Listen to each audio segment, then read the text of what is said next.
अगर बेटी सबसे ज़्यादा सुरक्षित अपने आप को महसूस करती है तो पिता की गोद में करती है। यानी कि 3 इंसान हैं, पिता, भाई और पति।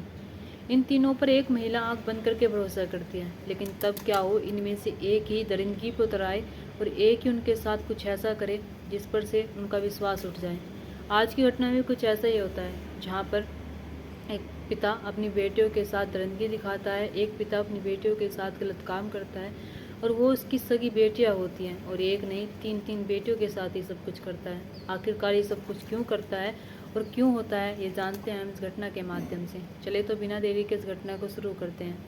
नमस्कार, आदाब, सत श्री अकाल, हर हर महादेव। मेरा नाम रूपा है और आज की घटना मुंबई के नाला सोपारा थाने की है। मैं बात कर रही हूँ 1 मार्च सन 2025 की। 1 मार्च सन 2025 को एक महिला अपनी 3 बेटियों के साथ थाने में आती है और थाने में आने के बाद इंचार्ज होता है थाने के, उसके सामने बैठकर कहती है कि साहब, मेरी बेटियों के साथ गलत काम हो रहा है, मेरी बेटियों के साथ हो रहा है। यानी कि जब ये सारी बात सुनता है पुलिस वाला, तो खड़ा होता है और कहता है कि सब करने वाला कौन है, हमें इत्मीनान से बताओ। तो माँ कहती है कि मेरी बेटियों के साथ ये सब कुछ करने वाला कोई और नहीं है, इनका सगा बाप और मेरा पति है। यानी कि जब पुलिस वाला ये बात सुनता है तो वो खड़ा हो जाता है और कहता है कि तुम क्या कह रही हो, क्या तुम सच कह रही हो? तो महिला कहती है कि हाँ, मैं सच कह रही हूँ साहब, वो 7 साल से इनके साथ ये सब कुछ कर रहा है। पुलिस वालों को बहुत गुस्सा आता है। उस सारे जो पुलिस के थाने के जो लोग होते हैं, सारे पुलिस वालों ने बुलाता है। बुलाने के बाद कहते हैं कि जो इनका पति है और इन बेटियों का बाप है, उसे उठाकर लेकर आओ। उनसे पता लिया जाता है। पता लेने के बाद अब उसे उठाकर लेकर आते हैं। अब इधर पूछताछ की जाती है उस बाप से, उन बेटियों से, कि आखिरकार मामला क्या है और एक बाप ने अपनी बेटियों के साथ ऐसा क्यों किया, जबकि उसकी सगी बेटियां होती हैं वे। पुलिस वाले जब उन बेटियों से पूछते हैं तो जो सबसे बड़ी बेटी होती है वो एक ऐसी कहानी सुनाती है जिस कहानी को सुनकर वाकई में आप हैरान हो जाएंगे, सोचने पर मजबूर हो जाएंगे कि आखिरकार ऐसा कैसे हो सकता है। वो बताती है कि हम महाराष्ट्र के कोकड़ गांव के रहने वाले हैं। मेरे पिता जो मुंबई में रहकर जॉब करते हैं, मेरी माँ हमारा ध्यान रखती है। मेरी उम्र 21 साल है। मेरी छोटी बहन जिसकी उम्र 17 साल है और उससे छोटी जिसकी उम्र 13 साल है। हम तीनों बहन, इनके कोई बेटा नहीं होता है, इनके कोई वंश चलाने वाला नहीं होता है आगे, लेकिन पिता अपनी बेटियों का ख्याल रखता, अपनी पत्नी का ख्याल रखता। यानी कि पिताजी 2-3 महीने में एक बार घर आते थे। घर आने के बाद भी चैन से 2 वक्त का खाना हमारे साथ नहीं खाते थे। वे सिर्फ पीने के लिए आते और पी कर मम्मी के साथ मारपीट करते थे। हमारी मम्मी जो हमें कुछ बताती नहीं थी, लेकिन मुझे सब कुछ दिखता था। मैं जवान हो गई थी, मुझे पता था कि मेरे पिता मेरी माँ के साथ कैसा व्यवहार करते हैं और कैसा नहीं करते हैं। सब कुछ ऐसे ही चल रहा था। जब भी पिताजी घर पर रहने आते, वे माँ के साथ ऐसा ही व्यवहार करते और घर पर वे कभी 10 दिन रहते, कभी 5 दिन रहते और रहने के बाद वे फिर से मुंबई आकर अपनी जॉब करने लगते। अब इधर से भी पैसे भेज देते हमें, जिससे कि हमारे घर का खर्चा चल सके। सब कुछ ऐसा ही चल रहा था। लेकिन सन 2018 में सब कुछ बदल जाता है। सन 2018 में मेरे पिता जब घर आए हुए थे तो ऐसे ही पी कर आते हैं और शराब पीने के बाद घर के अंदर आने के बाद मैं कमरे में सोई हुई थी। जैसे मैं कमरे में सोई हुई थी, मेरे पिताजी जो मेरे बराबर में चारपाई पड़ी होती है उस पर सो जाते हैं। अब आधी रात को मुझे कुछ ऐसा लगता है कि मेरे ऊपर कोई सोया हुआ है, मेरे ऊपर कोई लेटा हुआ है। यानी कि वो 21 साल की लड़की जब अपनी आँख खोलती है तो अपने ऊपर अपने पिता को पाती है। जब अपने पिता को देखती है तो पहले तो उसे हटाने की कोशिश करती है, लेकिन उसका पिता उसका मुंह दबा लेता है और एक चाकू रखता है अपने हाथ में और कहता है कि अगर तुमने थोड़ी सी भी चिल्लाने की कोशिश की तो देख लेना, मैं तुम्हारी जान ले लूँगा। अब इधर बेटी मजबूर हो जाती है। वो अपने जो बाप के मुंह से शराब की उसे बदबू आ रही थी, वो सहन नहीं कर पा रही थी, लेकिन जो उसका बाप उसके साथ आज करने वाला था उसे भी शायद वो सहन नहीं कर पाएगी। यानी कि उसका पिता उसके साथ गलत काम करता है, उसके साथ इस घटना को अंजाम देता है। बेटी रोती रहती है, सिसकती रहती है, लेकिन पिता से वार्निंग देता है और कहता है कि तुमने अगर किसी को कुछ बताया तो देख लेना, अंजाम अच्छा नहीं होगा। अब अगला दिन आता है। बेटी सोचती है कि शायद पापा ने रात पी रखी थी, पीने से सब कुछ हो गया। वो माँ को नहीं बताती है, ना ही अपनी बहनों को बताती है, और बहनों को बताने से कोई फ़ायदा भी नहीं था, क्योंकि बहन छोटी छोटी थी। अगर उन्हें कुछ जाकर बताती तो शायद उनके दिमाग पर क्या असर पड़ता और वो क्या सोचती उस बाप के बारे में जिस बाप को बहुत प्यार करती हैं। उसकी बड़ी बेटी किसी को कुछ नहीं बताती है, अपनी माँ को कुछ नहीं बताती है। सोचती है कि पापा रात पीकर आए थे और पिताजी ने पीने के बाद ये सब कुछ पीने की वजह से मेरे साथ किया है, चलो कोई बात नहीं। यानी कि इस बात को भूलने के लिए तैयार हो जाती है। लेकिन जैसे अगला दिन आता है, अगले दिन भी उसका पिता पीकर आता है। पीकर आने के बाद अपनी बेटी के कमरे में जाता है और उसके साथ वही सब कुछ करता है जो उन्होंने पहली रात किया था। यानी कि जब बेटी ये चीज़ देखती है तो बेटी के साथ अब ये सब कुछ लगभग रोज़ से होने लगा था। यानी कि रोज़ उसका पिता पीकर आता है, पीकर आने के बाद उसका मुंह दबाता, चाकू रखता उसकी गर्दन पर और कहता कि अगर तुम चिल्लाई तो मैं तुम्हें मार दूंगा, तुम्हारे परिवार वालों को मार दूंगा, तुम्हारी बहनों को मार दूंगा।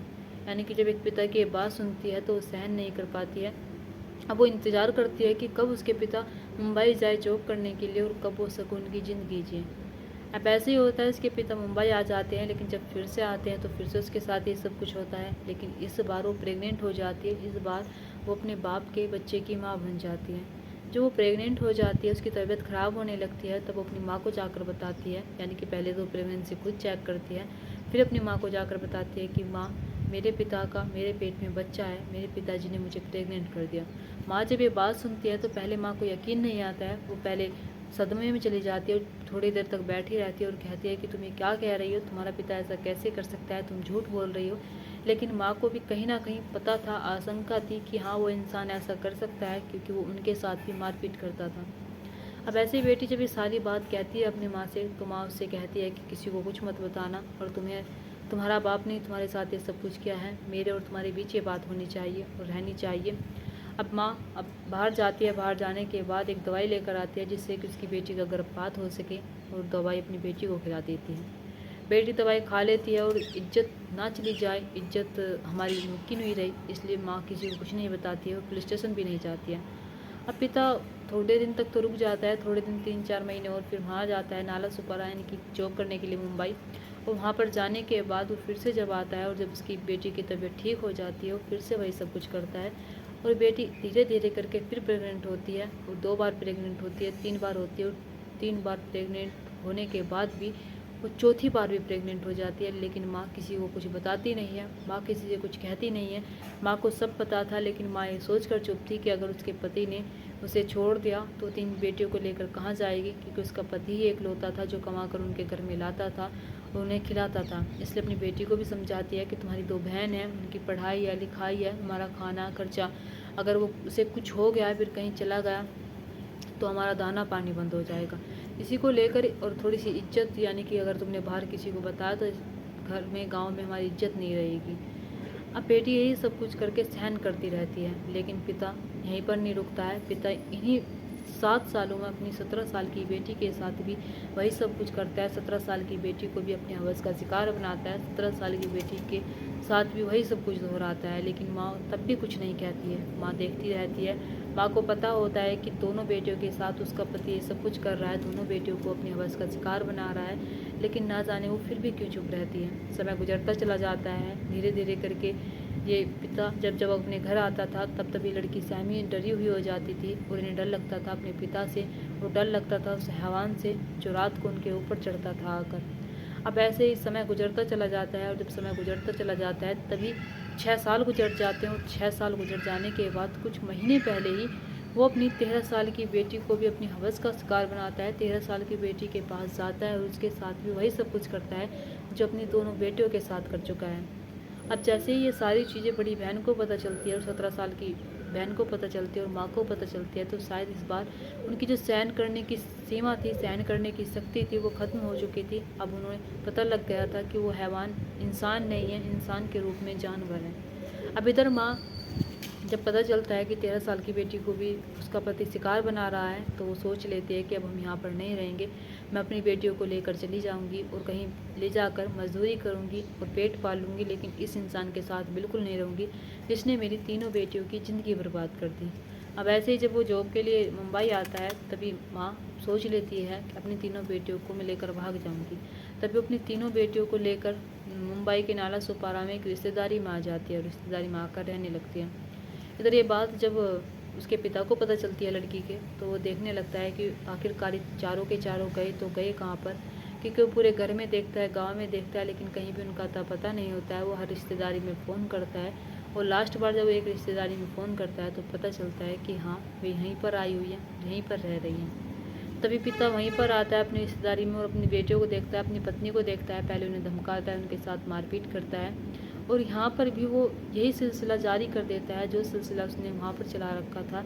यानी कि यहाँ पर भी अपनी बेटियों के साथ वो बराबर तरंदगी कर रहा था, बराबर उसके साथ गलत काम कर रहा था। यानी कि माँ जब ये सारी चीज़ें देखती है तो माँ को समझ आ गया था कि अब इस दुनिया में उसे नहीं रहना चाहिए और अपनी बेटियों को भी इस दुनिया में नहीं रहने देना चाहिए। माँ एक दिन यानी कि 1 मार्च सन 2025 को घर से निकलती है और सोचने लगती है कि हम कहीं ट्रेन की पटरी पर जाकर बैठ जाएंगे और हम इस दुनिया को छोड़कर चले जाएंगे। ऐसी ज़िंदगी से बदतर ज़िंदगी मैंने कहीं नहीं देखी है। मेरी तीनों बेटियों की ज़िंदगी बर्बाद हो गई। लेकिन जो बड़ी बेटी होती है जिसकी उम्र 21 साल है, वो समझदार थी। वो कहती है कि माँ नहीं, हम नहीं करेंगे, हम नहीं मरेंगे, हमें जीने का अधिकार है।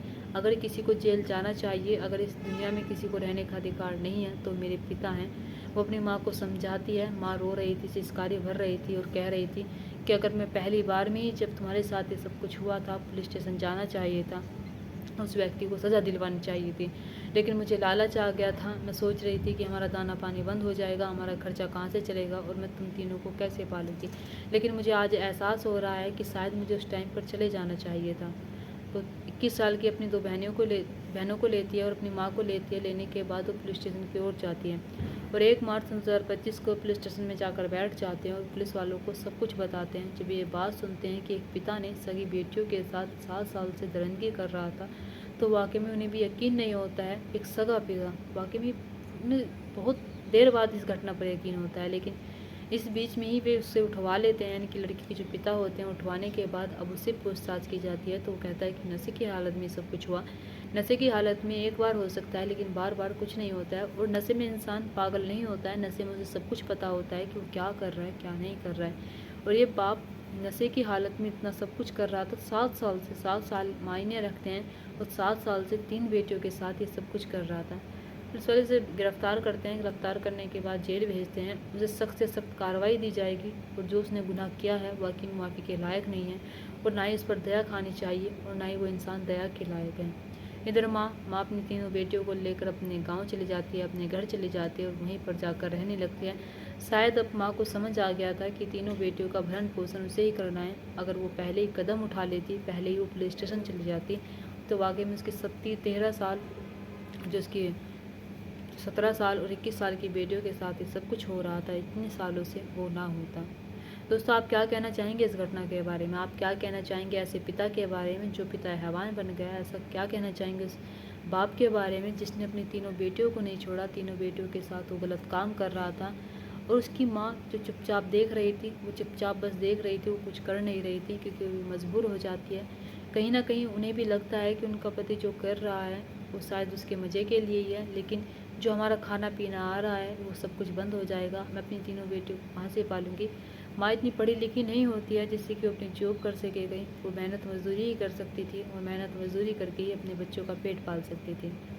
दोस्तों, आप अपनी राय कमेंट बॉक्स में कमेंट करके ज़रूर बताना और 2 शब्द इस पिता के बारे में बोल कर जाना और 2 शब्द बता कर जाना कि इस पिता ने अपनी बेटियों के साथ ऐसा क्यों किया। आखिरकार ऐसी क्या क्या था जो उसने अपनी तीन बेटियों के साथ ये सब कुछ किया। 7 साल से उसकी पत्नी थी, 3 बेटियां थी। अगर चाहता तो वो सब कुछ आराम से रख सकता था, अपनी बेटियों को ब्याह सकता था। अपनी बेटियों के साथ कोई इंसान ऐसा कैसे कर सकता है? दोस्तों, इस कहानी और घटना को सुनाने का मकसद मेरा आपका दिल दुखाना नहीं था, आपको परेशान करना नहीं था, आपको घटना के बारे में बताना था, आपको सचेत करना था। आप अपने परिवार के साथ खुश रहिए। नमस्कार।